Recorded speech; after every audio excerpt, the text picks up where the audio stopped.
Alors, un article sur l'Argus.fr, l'Union européenne présente son plan d'attaque concernant le CO2.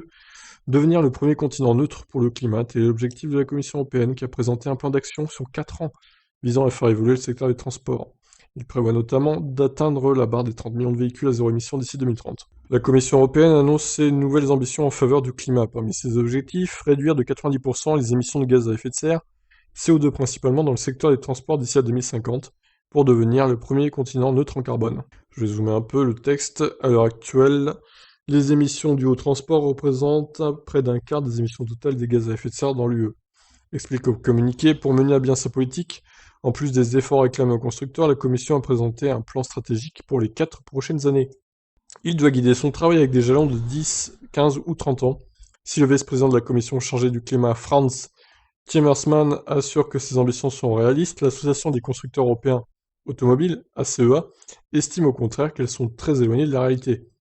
La feuille de route qui suit ne présente pas d'actions concrètes, elles doivent encore être évaluées et soumises au vote des députés. Dès l'été 2021, la Commission européenne a l'intention de proposer un durcissement des normes d'émissions polluantes des voitures et camionnettes avant de s'attaquer aux poids lourds en 2022. À l'horizon 2025, les constructeurs devront répondre à des protocoles encore plus drastiques, Euro 7. Ce durcissement des règles doit permettre de réduire la part des véhicules les plus polluants. Car d'ici à 2030, l'Europe veut réduire de 55% ses émissions de CO2 en déployant au moins 30 millions de véhicules à zéro émission à l'échappement sur ses routes et 80 000 camions propres. Alors 30 millions d'ici 2030, ça fait quand même beaucoup, hein. Là, on est à peine à 1 million, me semble-t-il. Ça me paraît un peu ambitieux, personnellement. Je vous laisse réagir. Est-ce que vous pensez que c'est réaliste mais moi, ça me paraît beaucoup.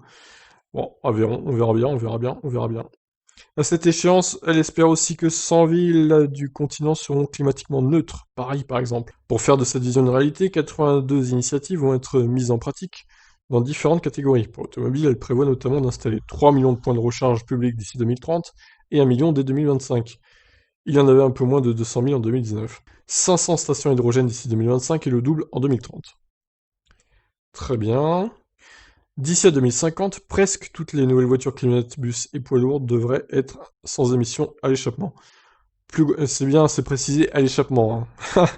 Plus globalement, la Commission a aussi pour volonté de réduire le nombre total de véhicules motorisés sur les routes et de faire baisser la mortalité routière pour qu'elle approche de zéro d'ici à 2050. L'Europe entend également instaurer les principes du pollueur-payeur et de l'utilisateur-payeur dans tous les modes de transport, notamment par des mécanismes de tarification du carbone. Le malus écologique a encore de beaux jours devant lui, sans compter l'arrivée prochaine en France de la taxe sur le poids. La CEA partage cette idée de mobilité durable et intelligente. Elle y consacre d'ailleurs une grande partie de son budget annuel, 60,9 milliards d'euros. Mais pour son directeur général, Eric Marc Huetma, la vision de l'UE est très éloignée de la réalité aujourd'hui. D'après une récente étude de l'association, sur les 243 millions de voitures particulières circulant sur les routes de l'UE en 2019, moins de 615 000 voitures étaient des véhicules électriques à batterie ou à pile à combustible. Ça représente 0,25% de l'ensemble du parc.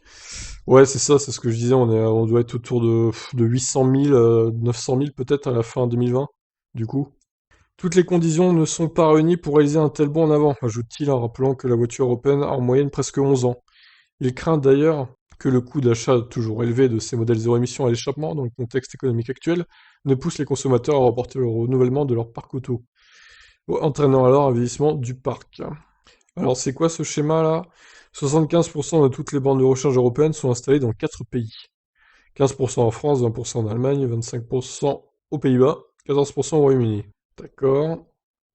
Le top 5 des pays où il y a le moins de trucs de recharge, Chypre 38, Grèce 61 points de charge, c'est ridicule, c'est nul.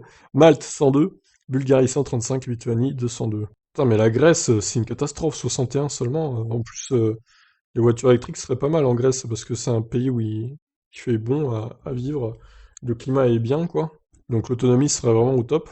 Il faudrait aussi, selon lui, que la Commission fasse correspondre son niveau d'ambition avec le déploiement des infrastructures de charge, par exemple.